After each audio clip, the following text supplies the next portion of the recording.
হাদিসের ভিতরে আসছে আল্লাহ রাসূল সাল্লাল্লাহু আলাইহি ওয়াসাল্লাম বলেছেন, মা ইউরিদিল্লাহু বিহি খায়রান ইউফাক্কিহু ফিদ্দীন। আল্লাহ যাকে ভালোবাসেন, ইচ্ছা করে তাকে দ্বীনের সঠিক বুঝদান করে।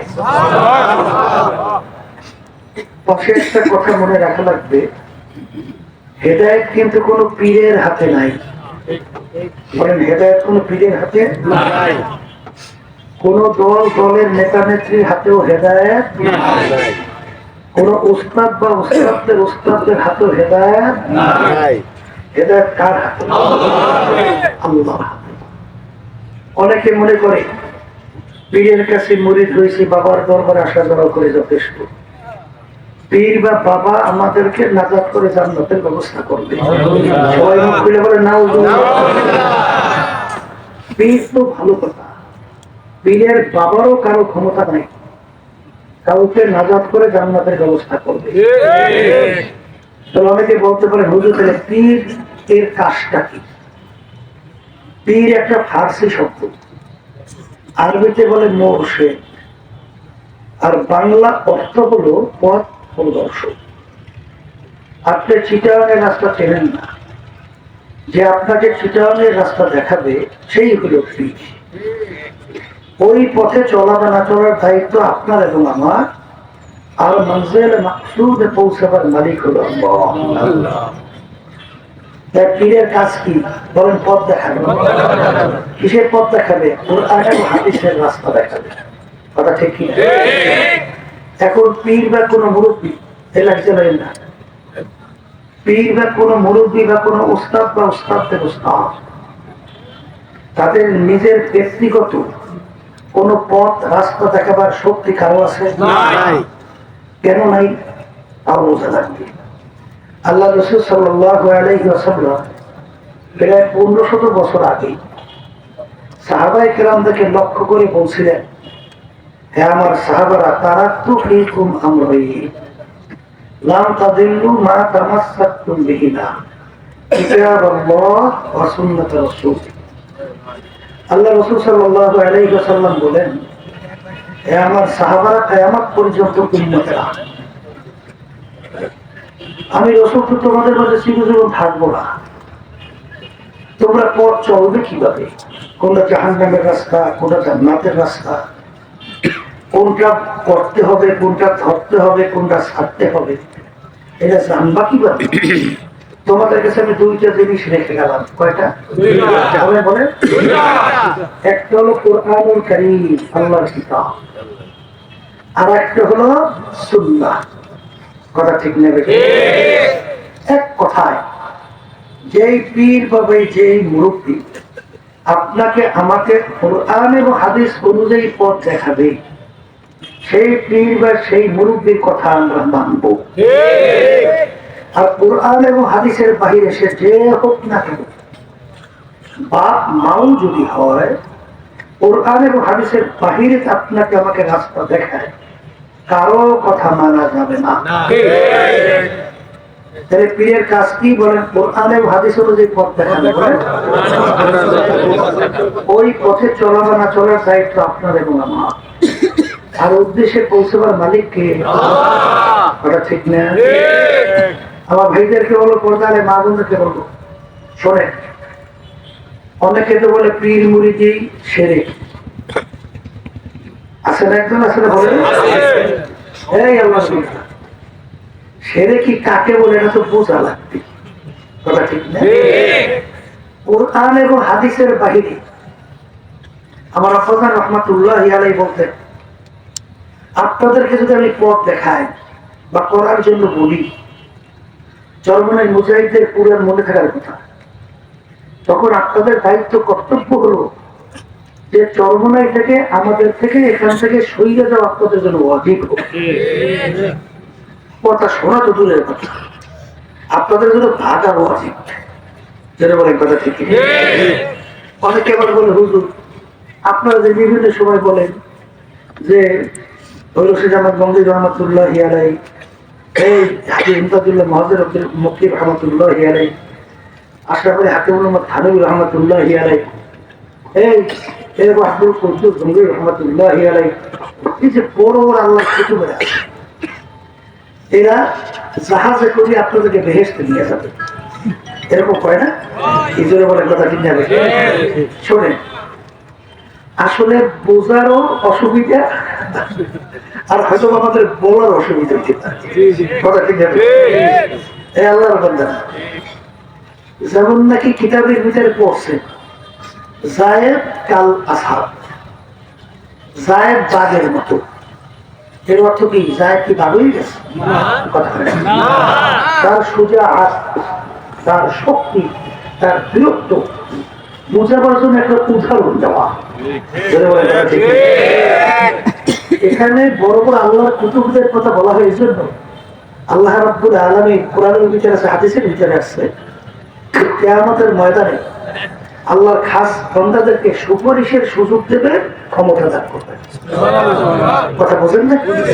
তারা সুপারিশ করিয়া আল্লাহ রাব্বুল আলামিনের কাছে হাজার হাজার জাহান্নামী আল্লাহর বান্দাদেরকে বেহেশতে নেওয়ার শক্তি আল্লাহ দান করবে।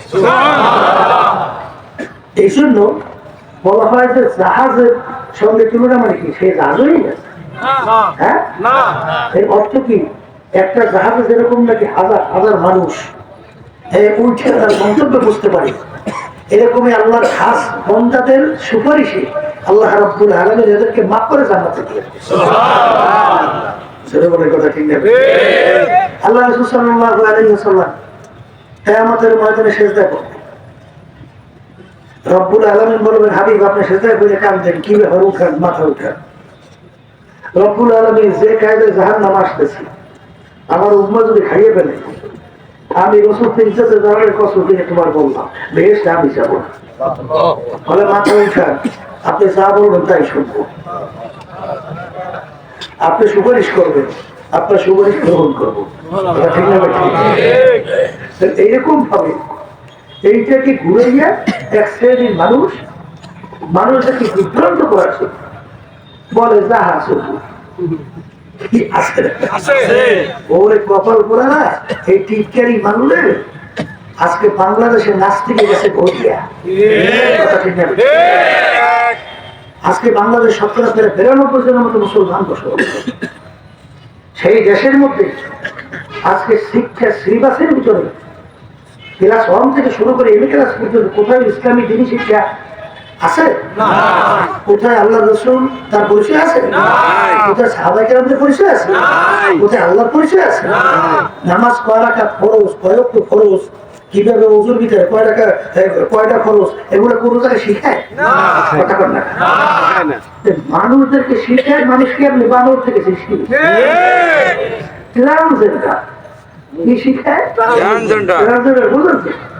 একটা মেয়ে মনে করবো আমি মহিলা হয়ে গেছি, পুরুষ হয়ে গেছি, সে বলে পুরুষ হয়ে গেছে। একটা পুরুষ মনে করবো আমি মেয়ে হয়ে গেছে, সে বলে মেয়ে হয়ে গেছে। কথা বুঝেন না? তাহলে একটা পুরুষ মনে করতেছে আমি মেয়ে হয়ে গেছি, এখন কত আর একটা মেয়ের কাঁধে হাত দিয়ে হাঁটবে, মনে করে ও মেয়ে আমি অসুবিধা। একটা পুরুষ মনে করবো আমি মেয়ে হয়ে গেছি, কথা বুঝছে। আবার একটা মেয়ে মনে করো পুরুষ হয়ে গেছে, সে বলে পুরুষ হয়ে গেছে। এখন একটা ছেলে কাঁধের নিজের হাত দিয়ে হাঁটবে, এখন মনে করবে সেও মেয়ে আমি সমস্যা। অর্থাৎ অবাধ যৌনচার। এই যে বিদেশি পাশ্চাত্য দেশগুলো, প্রেসিডেন্ট থেকে শুরু করে এলাকার চৌকিদার পর্যন্ত কেউ দাবি করতে পারে না সন্তানটা আমার, সব জাগজে ভরা। ওই কালচার আমাদের দেশে বাস্তবায়ন করতে চায়। ভালো করে জানেন, এই আল্লাহ রাসূল সাল্লাল্লাহু আলাইহি ওয়াসাল্লাম সাহাবায়ে কেরামকে বয়ান করতেছেন। আল্লাহ রাসূল সাল্লাল্লাহু আলাইহি ওয়াসাল্লাম বয়ানের যে বারবার বাইজে যায়, ঠিক মতো আলোচনা করতে পারতেছেন। জিবরাইল সাল্লাল্লাহু আলাইহি ওয়াসাল্লাম আসে বলে দেখো আপনি অন্যান্য সময় আলোচনা করে করতে পারো কোনো ভালো আজকে তো বাইজে বলেন কেন? মজলিসের ভিতরে এক বুড়াকে দেখাই বলতেছে, ওই বুড়ার কারণে ওই বুড়া আমাকে আলোচনা করতে চায় না, বারবার হতেই পারে। জিবরাইল সাল্লাল্লাহু আলাইহি ওয়াসাল্লাম বলে আল্লাহ রাসূল সাল্লাল্লাহু আলাইহি ওয়াসাল্লাম ওই বুড়াটারে চেনেন? বলে না চিনি তো। বলে ওটা একটা জারস। ওটা কি জারস? ব্যাপার কি? এখন এই ঘোষণা হওয়ার পরে এক পর্যায়ে ওদের জারজ কেমনে বসবে, আর অন্যান্য যে ভবিষ্যৎবাণী করেছে সব এটি করেছে, কিন্তু ওদের জারজ হেন তা ঠিক নেই। এক পর্যায়ে মাকে কাজ আটকে ধরছে, বলতে হবে আমি কার জন্মে হয়েছি, মানে কেমনে হয়েছি। তখন বলতেছিল তোর মা এরকম গেছিল ওই হয়তো ব্যবসায়ী বা কোনো কারণে, তখন আমি এইভাবে অবৈধভাবে মেল মাসের মাধ্যমে তুই জন্মগ্রহণ করছি। কথাটা বুঝলেন? এই জন্য দেখবেন যে ওদের মূল টার্গেট হলো জারজের প্রকার বাড়ানো আর সুদ ব্যক্তি ঘরে ঘরে চালু করা। কারণ এই অবৈধরা ধর্মের কথা, দিনের কথা, ইসলামের কথা শুনতে চায় না। এই জন্য আমার ভাইদেরকে বলবো, আপনারা মা বন্ধুরা বলতেছে আমি আমার বাচ্চাদেরকে বলি আমরা মানুষ, আমাদের ভিতরে ভুল ত্রুটি থাকতে পারে না, আমরা ফেরেশতা, আমরা নবী, এই নবীদের কাছে আল্লাহ ওহী পাঠায়, আর অন্য কোনো মানুষের কাছে ওহী আসে? এই জন্য আল্লাহ রাসূল সাল্লাল্লাহু আলাইহি ওয়াসাল্লাম কি বলেন, কুল্লুকুম খাত্তাউ, তোমরা সবাই গুনাহগার। আমি বলছি আল্লাহ রাসূল গুনাহগার ছাড়া কেউ আছে? এটা গুনাহ মানে কি? ঠিক না, এইটা তার থেকে প্রকাশ পায়। কথা ঠিক না? ঠিক। তাইলে বেশ ভালো কথা, সবাই আমরা গুনাহগার, গুনাহগার ছাড়া কেউ নাই। তা আমাদের ভুল ত্রুটি থাকতেই পারে, অবশ্যই। এই জন্য আমরা ঘোষণা করতেছি, আপনারা বুঝিয়ে গেছে যে আমাদের ভিতরে কোরআনের হাদিস অনুযায়ী যদি কোনো ভুল থেকে থাকে, আপনাদেরকে অনুরোধ করছি যে আল্লাহর রাস্তায় কোরআনের হাদিস অনুযায়ী আমাদেরকে ধরাই দেয়। যদি ধরাই দেওয়ার পরে আমরা সংশোধন না হই, কোরআন হাদিস অনুযায়ী প্রমাণিত হয়, তাহলে মনে করতে হবে আমরা গোমরা হয়ে গেছি, আমরা কি ধ্বংস হয়ে গেছি। তখন আমাদের ম্যাডাম শুধু বলা না, মাইক লাগাইয়ে বলবেন, আমরাও যেরকম বলতেছি, কথা ঠিক না? আমার বাচ্চাদেরকে বলো পর্যায়ে মা বন্ধুরা শুনতেছে, শোনেন, সর্বদাই একটা মিশন বাংলাদেশের ভিতরে ইসলামের পক্ষে কাজ করে। আচ্ছা, সর্বনাইসে মানুষ যাওয়ার পরে নামাজে মানুষগুলো নামাজ হয় না, যে মানুষগুলো আগে ঘুষ সুদ খাইতো না, সর্বনাই যাওয়ার পরে ঘুষ সুদ খাওয়া শুরু করছে, যে মানুষগুলো আগে সুন্নাত তরিকার উপরে চলতো, এখন সর্বনাই যাওয়ার পরে এখন সুন্নাত তরিকা ছেড়ে দিচ্ছে। আচ্ছা, যে মানুষগুলো আগে বিভিন্ন অত্যাচারে, জুলুমে, বিভিন্ন কাজে সন্ত্রাসে সর্বনাই যাওয়ার পরে এগুলো ছাড়ছে না। উত্তরবঙ্গে গেছিলাম, সেখানে খুব এলাকার প্রভাবশালী একটা লোক এই এলাকায় আমাদের মাহফিল করতে দেবে না, বুঝছে? তাই আমাদের সর্বনায় কিছু মুজাহিদরা, যেহেতু প্রভাবশালী মানুষ, খুব জ্ঞানী গুণী, তাকে সর্বনায় নেওয়ার জন্য বহু চেষ্টা করছে, বহুদিন পর্যন্ত, কিন্তু সমাজে নিতে পারে নাই। যখন বেশি জ্বালাজালি করতো, সর্বনাই মুজাহিদদেরকে বলতো যে আমার জানাইস না যে তোরা টাকা দিয়া তোরা ওই ভাড়া দিয়ে যা, নিতে পারে না। একবার কায়দা মতো এমন কায়দা আটকেস, এইবার নাচাইয়া পারেনি, গেছে সর্বনে বলতেন আলহামদুলিল্লাহ। যাওয়ার পরে ওই মাহফিলের কাছে এলাকায় জোর করিয়া তারপর করাইছে। যে আমার আগে সে আলোচনা করতেছিল, মাইক বলতেছিল যে আমার এই জীবনে আমি জীবনে পশ্চিম থেকে ফিরে সেজদা দেইনি। সর্বনাই মাটিতে যাওয়ার পরে আল্লাহ রাব্বুল আলামিন আমাকে দিনের এমন বুঝ দান করছে, এখন আল্লাহর ফজলে আমার বুঝ থাকতে আমি নামাজ ছাড়ি না। ভালো হয়েছে না খারাপ হয়েছে? হ্যাঁ, তাহলে সর্বনাই গেলে দুষ্ট উঠে তো কেউই না। আচ্ছা, এক শ্রেণী আমার বাতানরা আছে, শুধু দোষটাই শুধুমাত্র যাই না, না যাই না, বুঝছে না বুঝছে, তাহাকে করলে না কইলে প্রচার করে দেয়। এটা আমি ব্যক্তি রেজাল্ট করিলে কি হবে? কিছুই হবে না, ক্ষতি হবে দিনের মিশনের। তাই তুমি কি দিনের বন্ধু হইলে না, ক্ষতিকারক। তোমার দায়িত্ব কি ছিল? দায়িত্ব ছিল আমাদের ভিতরে ভুল হইলে সেটা আলোচনা করা, আলোচনা করে আমাদেরকে সহায় দেওয়া। আমরা যদি কোরআন হাদিস অনুযায়ী প্রমাণ করতে না পারি, তখন আপনারা ঘোষণা করেন যা বলে তা করেন, ভিতরে না করার পর্যন্ত আমাদেরকে মুশরিক বানান কতক্ষণ, এই পীর মুরিদ শিরক করেন কতক্ষণ। তা আল্লাহ রাব্বুল আলামিন যে বলেন আকুনু মা সাদিকিন, তোমরা সাদিকিন বলতে যে সঙ্গী হও। শোনেন, আচ্ছা, যে কোনো সুহবাত, এই সম্পর্ক সংস্পর্শে একটা গুরুত্ব আছে না? এটা বাস্তবতা আছে না? আপনি দেখেন, একটা নামাজি মানুষের সঙ্গে চলাফেরা করবেন, দেখবেন আপনি নামাজ পড়তেন না, কিন্তু চলতে চলে দেখবেন একসময় আপনি কিন্তু নামাজ পড়তে আপনার কাছে ভালো লাগবে। কথা বলবেন, কথা আমি ঠিক করছি, ঠিক না? সৌবাদের একটা গুরুত্ব নেই। ওই শুনছিলাম আব্বাজান রহমতুল্লাহি আলাইহির মুখে, দাদা রহমতুল্লাহি আলাইহি এক মুরিদ যাইয়ে বলছেন, হুজুর আমার ছেলেটাকে এত কালিমা শিখায়, এত যেতে শিখে, ও সব বাদ দিয়ে খালি উলুলুলু মানে উলু বল কথা বলছে।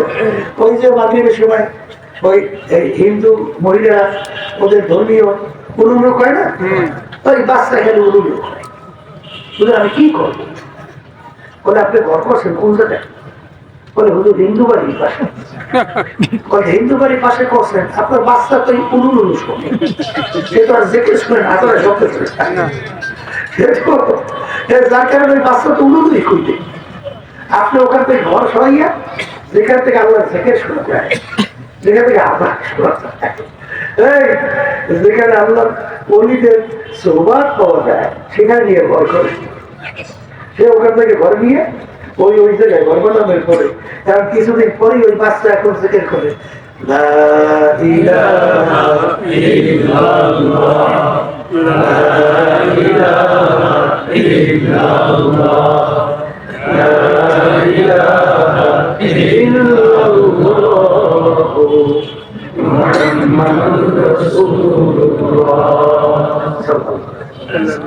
সহবতে সালেহ তোরা সালেহ গুনাহ, সহবতে সালেহ তোরা সালেহ গুনাহ, ইনমানা সোহবতে বা আউলিয়া, বেকারা সর সালে তোহা বেরিয়া, দিলে খুলু এবার হাম্মাম রোজে,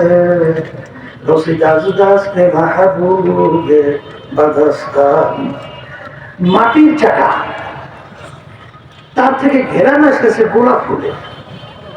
চাকাটা কিসের? জিজ্ঞাসা করে, মাটির চাকা তুই কি কোনো গোলাপ ফুল, না কোনো আম্বা, না কি সুগন্ধি, তোর থেকে এত সুন্দর সুঘ্রাণ, পরিচয় দিত? মাটির চাকা উত্তর দেয়, আমি কোনো গোলাপ ফুল না, কোন মেশ আম্বার কোনো সুগন্ধিও নেই, আমি মাটির চাকাই।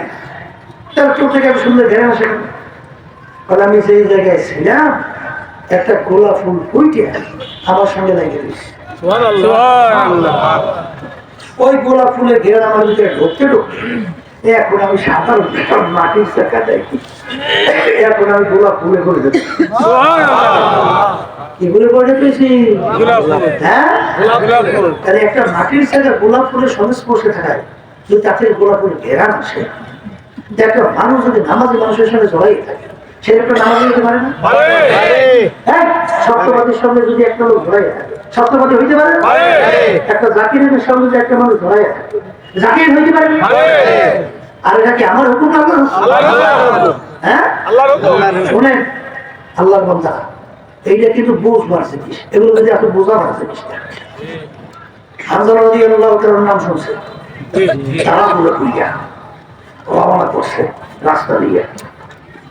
এই ওমর রাদিয়াল্লাহু তাআলা দেখে হামজা তাড়াহুড়ো করে যায়, কি ভাই হামজা ব্যাপার কি তাড়াহুড়ো করে কোথায় যাও? তাহলে আল্লাহ রাসূল সাল্লাল্লাহু আলাইহি ওয়াসাল্লামের দরবারে।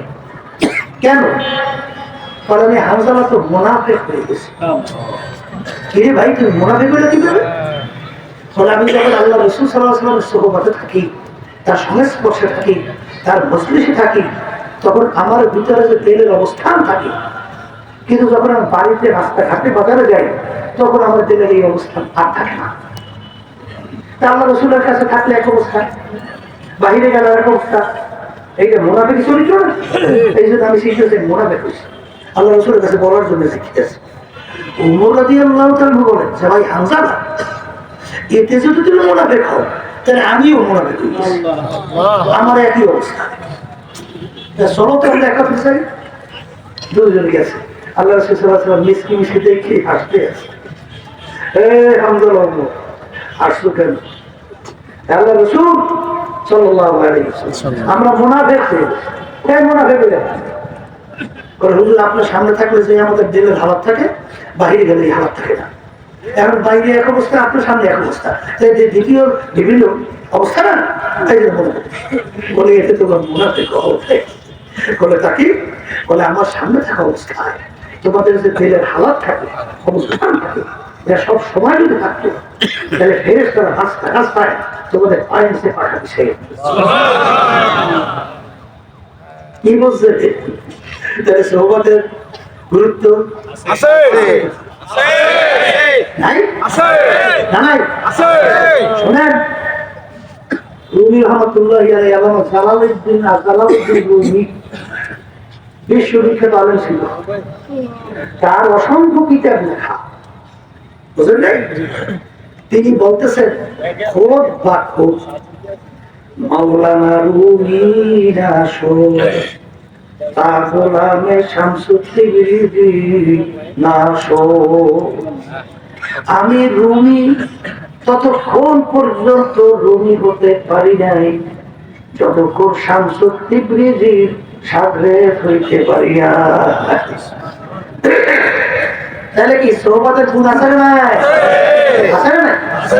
এই যে আমার বাসান্তের ছিল পর্দারে মা বোনরা তারা শুনতেছে, শোনেন, বর্তমানে বাংলাদেশের ভিতরে ইসলাম মুসলমানদের কিন্তু দুদিন দেখেছে এই অবস্থা। শোনে, যারা নাকি বিভিন্ন সমালোচনা করে আলী রাদিয়াল্লাহু তাআলা সব দুই সন্তান হাসান হুসাইন রাদিয়াল্লাহু তাআলা আনহুমা, তাদেরকে বলতেছেন বাবা হাসান হুসাইন, নিজের দোষ তালাশ করো, সংশোধন করো, এরপর দেখবা করতে না করতে আর একটা দোষ চলে আসবে, আবার এটা সংশোধন না করতে আর একটা আসবে। এরকম সংশোধন করতে করতে এক পর্যায়ে দেখবে তোমার নিজের দোষ সংশোধন করলে শেষ করতে পারো নাই, অন্যের দোষ দেখো কখন, অন্যের দোষ দেখা কোন সময়। এক শ্রেণী আমার বাজনদেরকে বলবো, যারা সর্বনা এটা করে বিভিন্ন সমালোচনা করে, এরা সকলে দুধের নেওয়া না, এদের ব্যাপারে তো কোনো সমালোচনা বা কোনো দুষ্ট এদের নাই তো আছে, সব সন্দেহ না। দুধে নাই একটা পরিবারটি পাকা পক্ষ নাকি? হ্যাঁ, আল্লাহর বান্দারা পর্দারে মা বললাম, তোমার কবরে তুমি যাবা, আমার কবরে আমি যাব। তোমার কবরের প্রশ্নের উত্তর তুমি দিবা, আমার কবরের প্রশ্নের উত্তর আমি দেব। যদি কবরে যাই কেউ বলো আমি চরম দেয় মুড়ি, তাইলে তো হয়ে গেছে যথেষ্ট।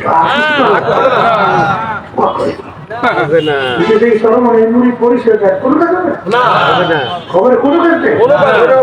যদি যাইয়া বলেন যে আমি ফুলফুল মুড়ি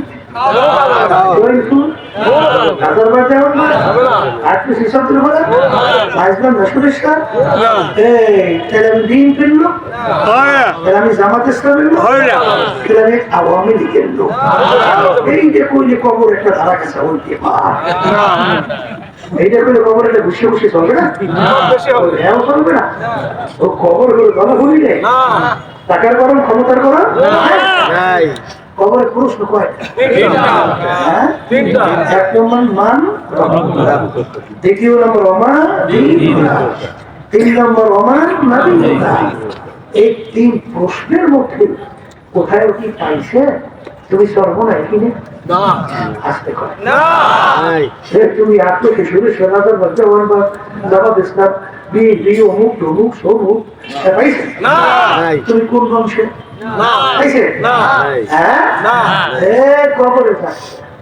আমার মালিকের কাছে কোন বংশে বলছে কে সুন্দর কে কালো বলছে কে বীর কে মুরগি এই বলছে কে মেম্বার কে চেয়ারম্যান কে এমপি কে মিনিস্টার কে প্রেসিডেন্ট কে প্রধানমন্ত্রী কে অমুক্ত ঘোষক কে অফিসার এই বলছে আছে যদি থাকতোই আল্লাহ রাসূল সাল্লাল্লাহু আলাইহি ওয়াসাল্লাম তার চেয়ে বড় বীর ওলি গাউস কুতুব দুনিয়া থেকে আসেও না আসবেও আসছে আসবে কোনদিন আল্লাহ রাসূল সাল্লাল্লাহু আলাইহি ওয়াসাল্লাম দুনিয়া থাকা অবস্থায় তার কলিজার টুকরা সন্তান ফাতেমা রাদিয়াল্লাহু তাআলা আনহা তাকে ইঙ্গিত করে বলছিলেন ইয়া ফাতেমা তুনফিজি নাফসাকি মিনান নার হে ফাতেমা দুনিয়া থাকা অবস্থায় নিজে আমল করো জাহান্নামের আগুন থেকে বাঁচো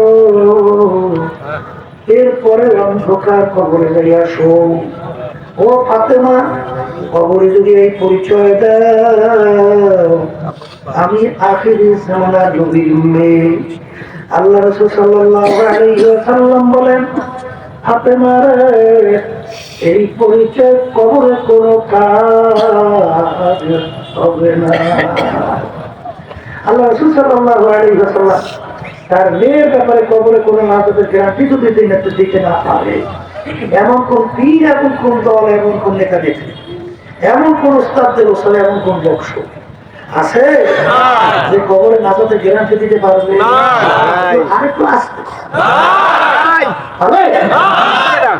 যদি নাই পড়ে আল্লাহর শোনেন ওই যে বলছিলাম মাহফিলে দাওয়াত পৌঁছার পরেও অনেকে আসছে না আসার কারণ কি বলছিলাম বুঝতে অভাব বুঝের অভাব হইলে বুঝবে খারাপ বলেন যারা মানুষ আবার এখন বলতে পারেন বুঝলেন যারা আসে নাই যারা বুঝ হয় নাই এরা কি মানুষ না এখন চক্ষু দুইটে না হাত দুইটে না পাও দুইটে না কান দুইটে না অন্য অঙ্গ আছে আছে যদি নাই বলতেছেন বসবে মানুষ আর বসবেন অমানুষ অমানুষের মানুষ কি হাত পাও নাক কান গলা অন্য অঙ্গ প্রত্যঙ্গে পার্থক্য নয় মানুষ কাকে বলে আল্লাহ রাসূল সাল্লাল্লাহু আলাইহি ওয়াসাল্লাম বলেন আলা ওয়া ইন্না ফিল জাসাদি মুদগাত ইযা সালাহা সালাহাল জাসাদু কুল্লুহু ওয়া ইযা ফাসাদাত ফাসাদাল জাসাদু কুল্লুহু আলা ওয়া হিয়াল কলব আল্লাহ রাসূল সাল্লাল্লাহু আলাইহি ওয়াসাল্লাম বলেন প্রত্যেকটা মানুষের ভিতরে আল্লাহ রাব্বুল আলামিন একটা স্পেশাল গোশতের টুকরা দান করেছেন সবাই বলেন সুবহানাল্লাহ একটা মানুষের সব মানুষ আল্লাহ রাসূল সাল্লাল্লাহু আলাইহি ওয়াসাল্লাম বলেন ওই গোশতের টুকরাটা তার ভালো হয়ে যায় এক পর্যায়ে ওই মানুষটা ফেরেশতার চেয়েও সম্মানিত হয়ে যায় আর ওই গোশতের টুকরা খারাপ হইতে হইতে এক পর্যায়ে আল্লাহ রাসূল সাল্লাল্লাহু আলাইহি ওয়াসাল্লাম বলেন ওই মানুষটা টুকরা শিয়াল শুয়োরের চোখা হয়ে যায় ওই গোশতের টুকরার নাম হলো কলব বলে এক কথা মুখস্থ করেন কলব ভালো সে ভালো মানুষ যার কলব খারাপ খারাপ মানুষ ওটা কি মানুষ ঠিক এখন অনেকে যদি কলবই অস্বীকার করে আচ্ছা আল্লাহ রাব্বুল আলামিন কুরআনুল কারীমে কি বলছে إلا من أتى الله بقلب سليم এই আয়াতের অর্থ কি করবেন করে আল্লাহ রাব্বুল আলামিন বলেন যে সুস্থ পরিচ্ছন্ন কলব ছাড়া আমার পবিত্র জায়গা বেহেশতের ভিতরে জায়গা হবে না কি কলব লাগবে সুস্থ পরিষ্কার পরিচ্ছন্ন রোগা রোগ মুক্ত কলবের জায়গা জান্নাতে জান্নাতে যাওয়া যাইবে না আচ্ছা আল্লাহ রাব্বুল আলামিন কোরআনে এক সূরা সূরা শামস এর 9টা কোশ্চেন করছে قد أفلح من زكاها وقد خاب من دساها আল্লাহ রাব্বুল আলামিন বলতেছেন যারা এই কলবকে আত্মাকে শুদ্ধি করতে পারবে তারাই নাজাত পেয়ে জান্নাতে যেয়ে কামিয়াব হয়ে যাবে। আর যাদের আত্মা নষ্ট হয়ে গেছে ওরা ধ্বংস হয়ে জাহান্নামে চলে যাবে। আচ্ছা আল্লাহ রাব্বুল আলামিন তার রাসূলকে দুনিয়াতে পাঠিয়েছে, কারণ আছে? আসতে পারে কারণ নাই। আল্লাহ রাব্বুল আলামিন বলে আমার রাসূলকে দুনিয়ায় পাঠাইছি কে ইয়াতলু আলাইহিম আয়াতিহি ওয়া ইউযাক্কিহিম ওয়া ইউআল্লিমুহুমুল কিতাবা ওয়াল হিকমা। আমার রাসূলকে আমি দুনিয়াতে পাঠাইছি কয়েকটা কাজ দিয়ে। এর ভিতরে একটা কাজ হলো আমার রাসূল তার উম্মতদের আত্মশুদ্ধি করাইলেন। কি শুদ্ধি করাইলেন? আবার কেউ মুখ খুললে তাইলে শোনেন, এই যে মানুষের সম্মান, মানুষের মর্যাদা আল্লাহ রাব্বুল আলামিনের কাছে বংশের উপরে ভিত্তি করি না, চেহারার উপরে ভিত্তি করি না, এই লকব বা উপাধির উপর ভিত্তি করি না, কোন সম্পদের উপর ভিত্তি করি না, কোন ক্ষমতার উপর ভিত্তি করি না, তার সম্মান বাড়ে কমে ওই আত্মার উপরে ভিত্তি করি না। বাস্তবতা আছে, আবার কোন আছে না? বিলাল হাবশী রাদিয়াল্লাহু তাআলা নাম শুনছেন? শুনছেন হ্যাঁ? এই বিলাল হাবশী রাদিয়াল্লাহু তাআলার বংশ ছিল কি? হাবশ বংশ। হাবশ বংশ কি? এই বংশের ভিতরে একেবারে নিচু। যারা সৌদি আরব গেছেন ওদের সময় দেখছেন না কালো মানুষ? দেখেন আরে কেমন কালো কালো কোনো লক্ষণ আছে? আচ্ছা তাহলে সেই হাবশ বংশের লোক অর্থাৎ চেহারা কালো। ওদিকে গোলামের ছেলে গোলাম, তার বাপাও ছিল গোলাম, তিনিও কি আচ্ছা শিক্ষার দিক থেকে একেবারে বকালা, কিছু জানতো না। এরপরে এই জাবানটা ছিল তোকরা, পয়সার দিক থেকে একেবারে নিচ্ছ, এক পয়সারও মালিক নেই, বাপের গোলাম সেও গোলাম, পয়সা নেই। আচ্ছা এই লোকটা দুনিয়ার গুণের দিক থেকে কি মূল্য আছে? একটু আসতে চেহারা তো একটা মানুষের সমাজের ভিতরে একটা গ্রহণযোগ্যতা ব্যাপার স্যাপার আছে না? নাই চেহারা। আচ্ছা জবানও তোকরা, আর দিকে শিক্ষা তাও বলে বকল, কিছু থাকলো পয়সার দিক থেকে দিচ্ছ, পয়সার মালিক ওদের গোলামের ছেলে দুনিয়া কোনো গুণ আছে? কিন্তু আল্লাহ আল্লাহ রসুলের কাছে তার অনেক গুণ, অনেক গুণ। আমাদের মুখ সব খুলে বুঝে এই সম্মান আছে, আর একটু আসতে সম্মান আছে। কোন দিক থেকে? চেহারার দিক থেকে, বংশের দিক থেকে, শিক্ষার দিক থেকে, ক্ষমতার দিক থেকে, সম্পদের দিক থেকে, কোন গুণের কারণে সম্মান? ইন্না আকরামাকুম ইনদাল্লাহি আতকাকুম। আল্লাহ রাব্বুল আলামিন বলেন আমার কাছে সম্মানিত ওই আমার বান্দা বান্দি যার অন্তরের ভিতরে কলবের ভিতরে আমার ভয় পয়দা হয়েছে। যার ভিতরে যত বেশি ভয় পয়দা হবে সে আল্লাহর কাছে বেশি সম্মানিত। কথা ঠিক না? ঠিক আমি বলছি না আল্লাহ বলছে না? কোরআনের অর্থ ভুল হয়েছে? ভুল হয়ে তাহলে এখানে কোনো বংশের পরিচয় নাই, এখানে সম্পদের কথাও নাই, বীর বা মুরিদ নাকি এই পরিচয় কেমন সম্মান? আল্লাহ রাসূল সাল্লাল্লাহু আলাইহি ওয়াসাল্লামের সামনে মেরাজে গেছেন, জিবরাইল সাল্লাল্লাহু আলাইহি ওয়াসাল্লাম সাথে বেহেশতের ভিতরে খড়গের আওয়াজ পায়। কিসের আওয়াজ? বেহেশতের ভিতরে খড়গের আওয়াজ কিসের? জিবরাইল সাল্লাল্লাহু আলাইহি ওয়াসাল্লাম বলে আল্লাহ রাসূল আপনার বেলালের খড়গের।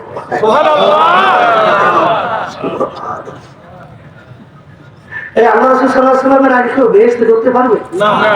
আল্লাহ রাসূল সাল্লাল্লাহু আলাইহি ওয়াসাল্লাম সেই বাহনের উপরে থেকে বেহেশতে ঢুকবে, সেই বাহনের রশি কার হাতে? আবার কয় আবার একটু কয় আচ্ছা এই বেলাল রাদিয়াল্লাহু তাআলাকে ওমর ফারুক রাদিয়াল্লাহু তাআলা অর্ধেক দুনিয়ার রাজত্ব করছিলেন। তিনি যখন বেলাল রাদিয়াল্লাহু তাআলা মজলিসের ভিতরে ঢুকতেন তখন তার সম্মান দেখাবার জন্য ওমর রাদিয়াল্লাহু তাআলা অর্ধেক দুনিয়ার রাজা তিনি বলতেছেন সাইয়েদানা বেলাল, আমাদের সর্দার বেলাল আছে। কিসের উপর সম্মান?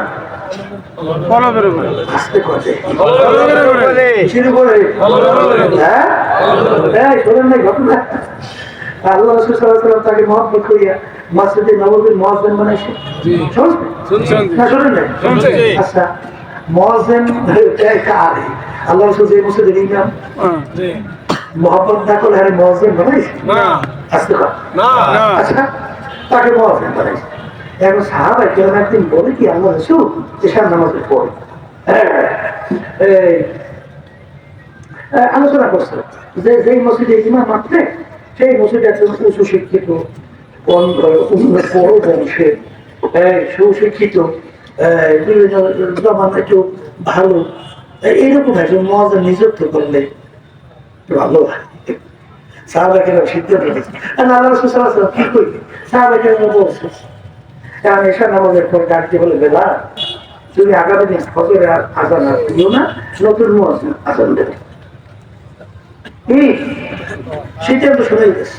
এই কথা শোনার পরে বেলাল রাদিয়াল্লাহু তাআলা দুই চোখ থেকে পানি বাইয়ে বেরিয়ে শুরু হয়ে গেছে, যাইতে আছে আসতে আছে, আর মালিকের আরশের দিকে ফিরে ফিরে ডাক দিয়ে দিয়ে করুণ সুরে ডাক দেয়, হে আমার মালিক, গোলাম দাদা গোলাম তুমি আমাকে বানাইছো,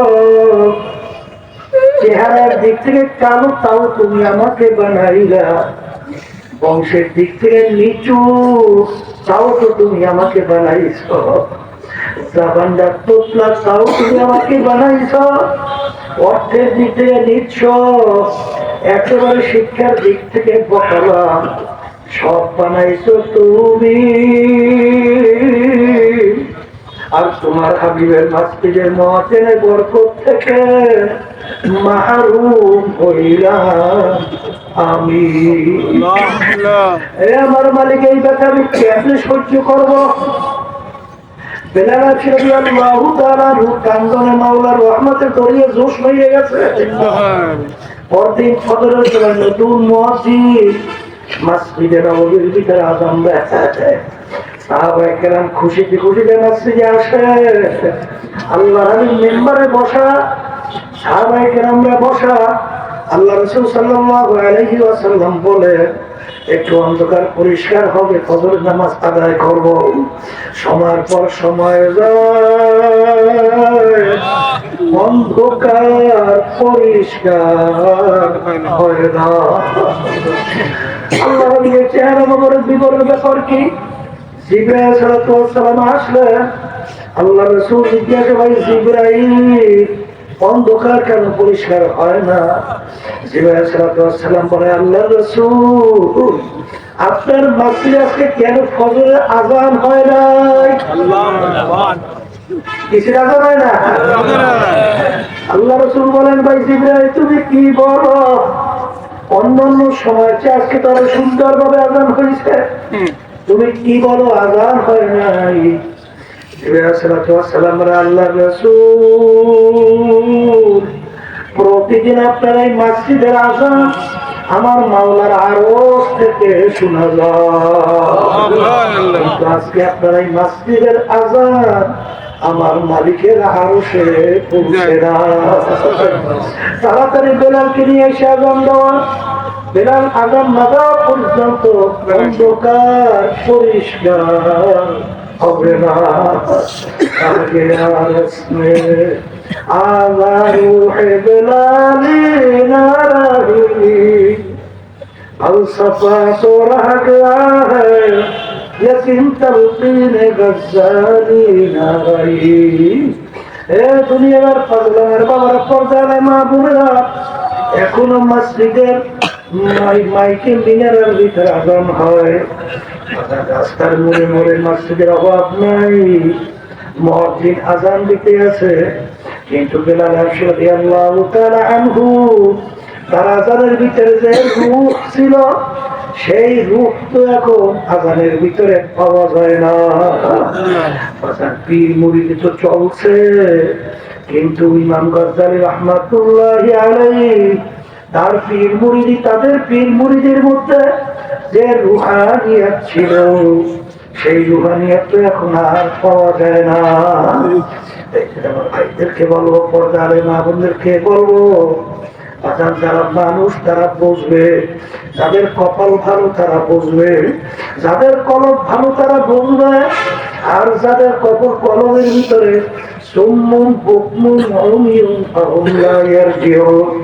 যাদের সিনার ভিতরে মোহর কইয়া গেছে, ওদের কোনদিন ঈমান নসিব হবে না, ওরা কোনদিন বুঝবে না।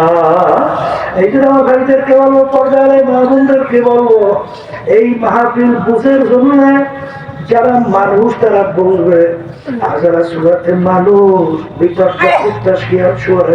খারাপ, এরা কিন্তু কোনোদিন বুঝবে না। এই বুঝের জন্য আমি কোরআনুল কারীমের শুরু আয়াত তেলাওয়াত করছি। যারা মানুষ তারা চিন্তা করবে, দুনিয়া সৃষ্টির পরে যত মানুষ আসছিল ছিল আছে,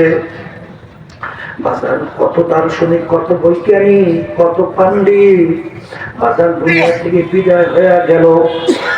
কত আবিষ্কার করলো, কত থিওরি দিল, কত ডাক্তার আবিষ্কার করলো, কিন্তু আজ পর্যন্ত কোন বৈজ্ঞানিক, কোন দার্শনিক, কোন পান্ডিত তার দর্শনের ভিতরে, তার আবিষ্কারের মধ্যে, কোন লেখক তার লেখার মধ্যে আজ পর্যন্ত কেউ চ্যালেঞ্জ হিসাবে বলতে পারে নাই, আমার লেখার ভিতরে, আমার দর্শনের মধ্যে, আমার আবিষ্কারের ভিতরে কোনো ভুল নাই। এই কবরে যাত্রীরা পারছে, পারছে। একমাত্র দুনিয়ার ভিতরে একটাই কিতাব, যার নাম হলো কোরআনুল কারীম, নাযিল হলো প্রায় 1500 বছর হয়ে গেল। কোরআনুল কারীমের শুরুতেই আল্লাহ রাব্বুল আলামিন চ্যালেঞ্জ করলেন যে যদি দুনিয়ার মানুষরা, তামাম দুনিয়ার সমস্ত মাখলুকাত সবাই একত্রিত হও, তালাশ করো, আমার কোরআনুল কারীমের ভিতরে কেউ ভুল বের করতে পারবে না। কবরের যাত্রীরা, আল্লাহর বান্দারা, পর্দারে মা বোনেরা, আজান বিজাতিরা, নাস্তিকের দলেরা, বেঈমানের দলেরা, কাফেরের দলেরা, ইসলাম মুসলমান বিদ্বেষী চক্ররা, তারা কিন্তু চেষ্টা মতো ত্রুটি করে নাই কোরআনুল কারীমের ভিতরে ভুল বের করার জন্য। কিন্তু কোরআনুল কারীম 1400 বছর 1500 বছর হয়ে গেল, কিন্তু আজ পর্যন্ত কোরআনুল কারীমের ভিতরে কেউ ভুল বের করতে পারে নাই। বরঞ্চ তারাই কোরআনুল কারীম নিয়ে রিসার্চ করে, তারাই কিন্তু কালিমা কইরা মুসলমান হইয়া আল্লাহর বান্দারা। আমাদের পাশের রাষ্ট্র ভারত, শিব শক্তি মহারাজ নাম ছিল, ইতিহাস পড়লে দেখবেন তিনি 12টা ভাষায় ডক্টরেট ডিগ্রি ছিল। এখানে হাজার হাজার মানুষ, একজন মানুষ মনে হয় এক বিষয়ের উপর ডক্টরেট ডিগ্রিধারী নাই। তিনি 12 ভাষার উপর ডক্টরেট ডিগ্রি। শিক্ষার দিক থেকে দুনিয়ামুখী অনেক উঠছে, সম্পদের দিক থেকে শত শত কোটি টাকার মালিক, বিদ্যাবন সহ 3 আশ্রমের মালিক ছিল। বাঁচানোর দিকে, সম্মানের দিক থেকে ভারতের প্রায় 70 কোটি কম বেশি হিন্দুদের দেবতা ছিল, ধর্মীয় ভগবান। আল্লাহর বান্দারা, তিনি চিন্তা করলেন সৃষ্টিকর্তা একজন, মানুষের জন্য এক সৃষ্টিকর্তার নিয়ম নীতি হবে একটা, আর দুনিয়া ক্ষণস্থায়ী, আখিরাত হলো স্থায়ী। দুনিয়া যদি কেউ 5 বার কোনো কাজে ঠকে, আবার ওই কাজের ভিতরে চেষ্টা করলে 3 বার আশা করা যায়। কিন্তু একবার যদি কেউ খোদা না কাজটা কবরে যাইয়া ঠকে, আর দ্বিতীয়বার দুনিয়াতে এসে আপিল করিয়া জিতবার কিন্তু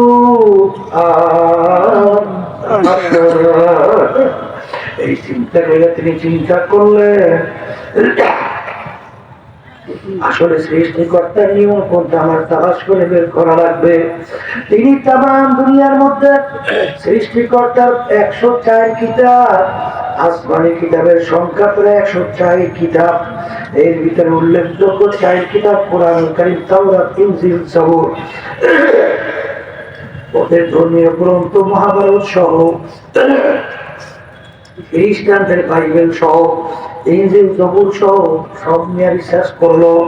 কারণ তিনি তো 12 ভাষার উপরে ডক্টরেট ডিগ্রি।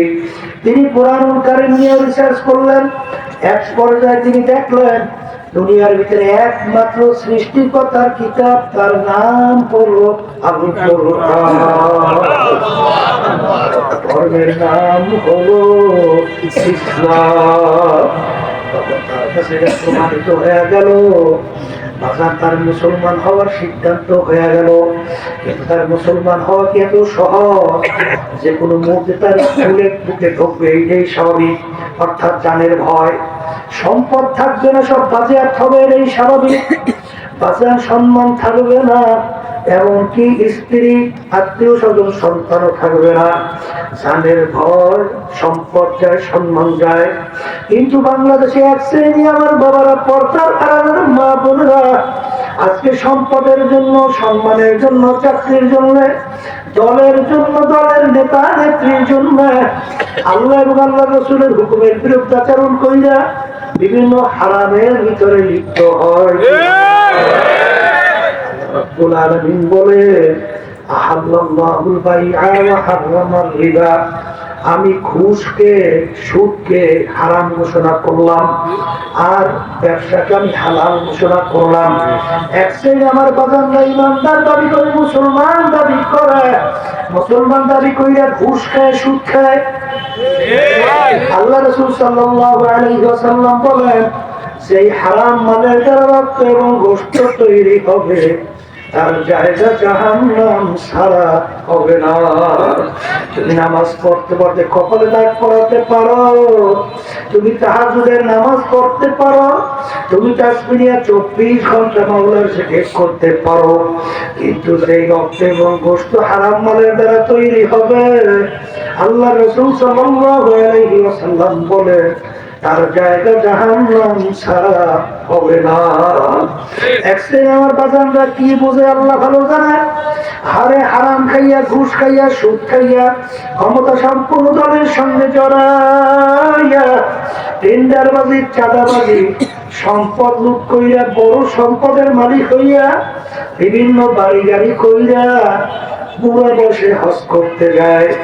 বাজার অনেক সময় মনে করে, হাদিসের ভিতরে আসছে, হজ করার পরে তার যদি হজ কবুল হয়, মাসুম বাচ্চা হয়ে যায়, সে চিন্তা করছে জীবনে তো বহু অপরাধ করছি, তাই একটু হজ করে মাসুম বাচ্চা হয়ে যায়। বাজার তোমার সম্পূর্ণ ভুল। কারণ সেই সম্পদ তুমি ঘুষ, সুদ এবং ক্ষমতার জোরে চাঁদাবাজি, টেন্ডারবাজি, সরকারি মাল লুটপাট কইরা সম্পদ গুছাইছ। ওই পরিমাণ সম্পদ ওই ফান্ডে জমা না দেওয়া পর্যন্ত তুমি তরবার হজ করতে পারো, কপালে দাগ পড়তে পারে, কিন্তু আল্লাহ রাসূল বলেন তার জায়গা জাহান্নাম ছাড়া হবে না। বাজানদেরকে বলবো, পর্দারে বাজানদেরকে বলবো, আজকে বর্তমানে এক শ্রেণী বাজানরা দল করে, দলের নেতা নেত্রী পিছনে পড়ছে। বাজার অনেক সময় দেখা যায় দলের নেতা নেত্রী ইসলামের বিরুদ্ধে, কোরআনের বিরুদ্ধে, হাদিসের বিরুদ্ধে, আল্লাহ রাসূলের দেখানো পথের বিরুদ্ধে সিদ্ধান্ত দেওয়ার পরও সেইটাই সে মাইনা নেয়।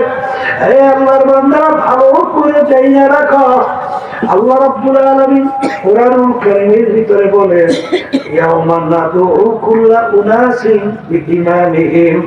কিয়ামতের ময়দানে আমার মালিক প্রত্যেকটা মানুষকে তার দলের নেতা নেত্রীর সঙ্গে ডাকবে। তাই কি আমার মালিক বলবেন, তো দলের নেতা নেত্রী যেদিকে যায়, ওদের পিছনে পিছনে সেই দিকে চলে যা। এক কথায় তোমার নেতা নেত্রী যেখানে জায়গা, তোমার সেইখানে জায়গা। আমি বলছি না আল্লাহ, আল্লাহ রাসূল বলেন, মান তাশাব্বাহা بقوم أو منهم দুনিয়ার ভিতর তুমি যেই দলভুক্ত হইয়া চলবা, যেই দলের নেতা নেত্রীকে নেত্রী মানবা, আল্লাহ রাসূল সাল্লাল্লাহু আলাইহি ওয়াসাল্লাম বলেন কিয়ামতের ময়দানে তুমি ওই দলভুক্ত হইয়া উঠবা এবং ওই দলের নেতা নেত্রীর সঙ্গে তোমার হাসর হবে। এ কবরের যাত্রী, আল্লাহর বান্দারা, পর্দার মা বোনেরা, আসান ভালো করে বুঝো, কোরআন ও হাদিসের বাইরে বেহেশতের কোনো রাস্তা নাই রে বাজার। আর যে ওলামায়ে কেরাম হক্কানিতে একবার আলোচনা করার পরে বলেন ওমা আলাইনা ইল্লাল বালাগ, আমাদের দায়িত্ব তোমাদের কাছে পৌঁছানো। মানো বা না মানো, এটা বুঝবো আমার মাওলার সঙ্গে। এই জন্য আমার ভাইদেরকে বলবো, সরকারে মা বোনদেরকে বলবো, ওই শিব শক্তি মহারাজ তিনি চিন্তা করলেন দুনিয়ার এই শান শওকত, সম্পদ, ক্ষমতা, সম্মান কয়দিন এত দেখতে না দেখতে শেষ হয়ে গেল। সফরে যখন আমি প্রথম বাড়ির থেকে আসলাম কাপখান ব্রিজের গোড়ায় টোলের কাছে, আরে ওখানে দেখি একদিন আগে অ্যাক্সিডেন্ট করে প্রায় 16 জনের মতো মানুষ মারা গেছে। তারা তো বুঝে নাই আর বাড়িতে ফেরত যাইতে পারো। তোমার তো আমার জানা নাই, তুমি আর আমি কখন পৌঁছো আমাকে ডাকে সারা দেব। এই জন্য আমার মালিক যখন মাহফিলে নিয়ে আসে, আমার মাওলা বড় দয়ার মাওলা, বড় মায়ার মাওলা, যদি আমার মালিকের কাছে গুনার পাহাড় পরিমাণ বোঝা নিয়ে হাত উঠে ডাক দিয়ে বলো মালিক, নাফরমান তোমার দরবারে হাজির, বলতে দেরি, আমার মালিক তোমাকে আমাকে মাফ করতে দেরি। ভাইদেরকে বলো, পর্দারে মা বোনদেরকে বলবো, শিব শক্তি মহারাজ পরবর্তীতে কালিমা পড়ে মুসলমান হইয়া গেল। পরে আমরা ছিল ডক্টর ইসলামুল হক এরশাদ সাহেব যখন প্রেসিডেন্ট ছিল, বাংলাদেশে আসছিল, বিভিন্ন জেলায় জেলায় ঘুরিয়া ঘুরিয়া দিনে দাওয়াত দিয়া হায়াত শেষ হয়ে গেল মালয়েশিয়া বৈশা। আল্লাহ তার দরজা বেহেশতে বুলন্দ করে দেও। এই যে ভাইদেরকে বলবো, পর্দারে মা বোনদেরকে বলবো, বাজার আজকে একটু গরম পড়ছে, দেখো শিক্ষা প্রতিষ্ঠান বন্ধ করে দিচ্ছে। আর এই যে সূর্য আমরা দেখতেছি, বৈজ্ঞানিকের আবিষ্কার করার পরে বলছেন এই সূর্য দুনিয়া থেকে 9,30,00,000 মাইল দূরে অবস্থান করতেছে। 9,30,00,000 মাইল দূরে এই সূর্য অবস্থান করতেছে। সূর্যের যেদিকে তাপ বেশি উপরের দিকে, যেদিকে তাপ কম নিচের দিকে, 9,30,00,000 মাইল দূর থেকে এই গরমের দিনে দুপুরের সময় যখন এই সূর্য তাপ দেওয়া শুরু করে, সূর্যের তাপে তোমার আবার কলিজা শুকিয়ে যায়, বাজার কত মানুষ মারা যায়। ওই সময় যদি টিনের চালে কাউকে 1 ঘন্টা বাইরে রাখা হয়, 1 ঘন্টা পরে মনে আছে তালাশ করে পাওয়া যাবে না। কিন্তু এ কবরের যাত্রীরা, আল্লাহ রাসূল সাল্লাল্লাহু আলাইহি ওয়াসাল্লাম বলেন কিয়ামতের ময়দানে আমার মালিক এই সূর্য 1 হাত বা 1.5 হাত মাথার উপর আমার উপর করে ছাইরা দেবে। কিয়ামতের ময়দানে কাজ নাই, ঘর নাই, বাড়ি নাই, পানি নাই, আগুন না কোনো জায়গা নাই। কিয়ামতের ময়দান তবে তামার জমিন, সূর্যের তাপে তামার জমিতে পুজো লাল চামড়ার মতো হয়ে যাবে। আরে সূর্যের তাপে নাফরমানদের তালুকা টাস টাস করে পৌঁছে যাবে। চুলার ভিতরে পাতিলে পানি দিয়ে আগুন দিয়া জাল দেবে, ভাজে পড়তে থাকে। এরকম নাফরমানদের তালুকা পাইছা মগজ গুলো ভাতের মতো টকবক করে উঠে পড়তে থাকবে। লা ইয়ামুতু ফিহা ওয়ালা ইয়াহইয়া। দুনিয়াতে মানুষ কষ্ট সহ্য করতে না পারলে মানুষ মারা যায়, কিন্তু আল্লাহ বলতেছেন মউত তালাশ করে আর কোনদিন পাওয়া যাবে না। এই যে আমার ভাইদেরকে বলো, পর্দারে মা বোনদেরকে বলবো, আল্লাহ কোরআনুল কারীম এখন আমাদের মাঝে আছে না না?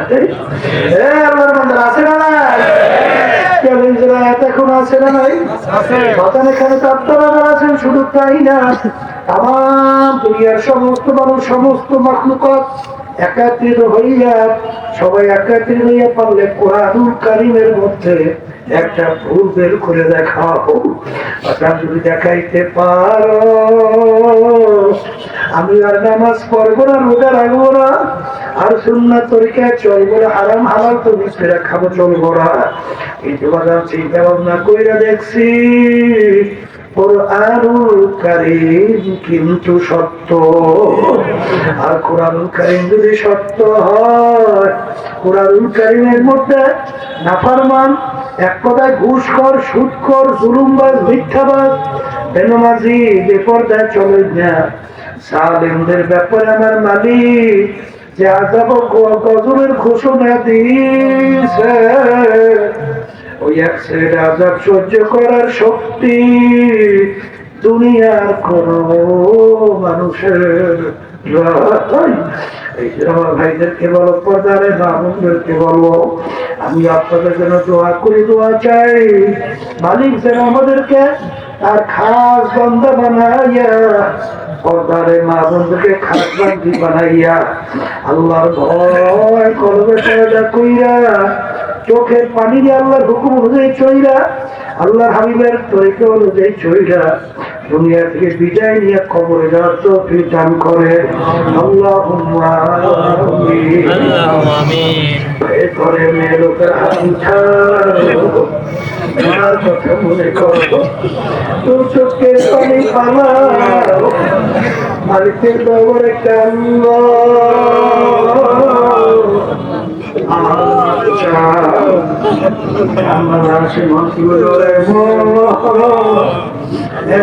ঘরের দরজা দিয়ে নতুন বউ মেয়ে লোকে শরবত খাওয়াইল, মেয়ে লোকে বাতাস করলো, এমন একটা দিন আসবে এই ঘরের দরজা দিয়ে লাশ হইয়াতে ছেলে কান্দে মামা করে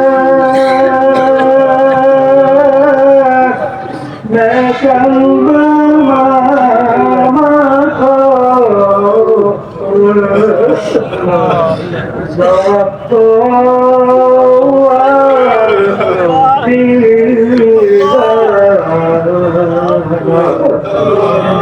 আল্লাহকে মাঠে দিয়ে চালিয়ে দেখে বন্ধরা কিভাবে কান্দে,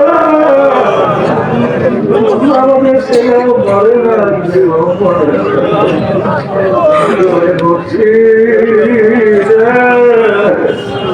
মাফ করে দেন বাউলা,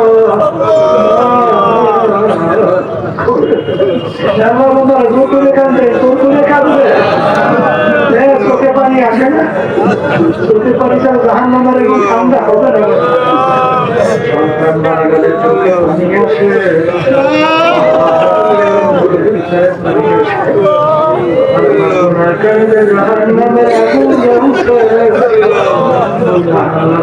চোখের পানি ছাড়া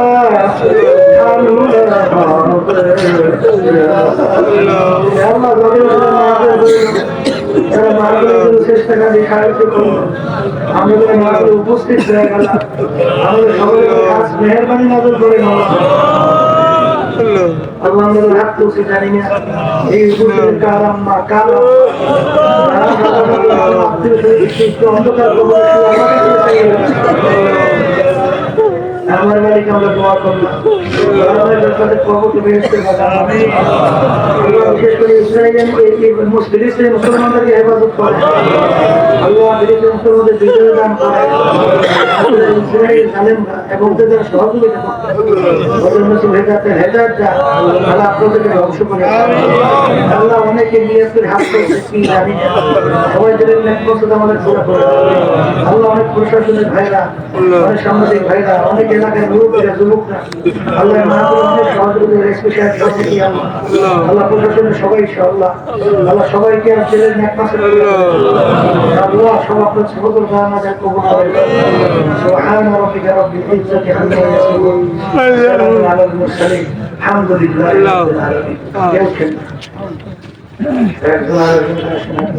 এই লাইন পাস বাম পাশে হবে শব্দ কমাই কিছু এত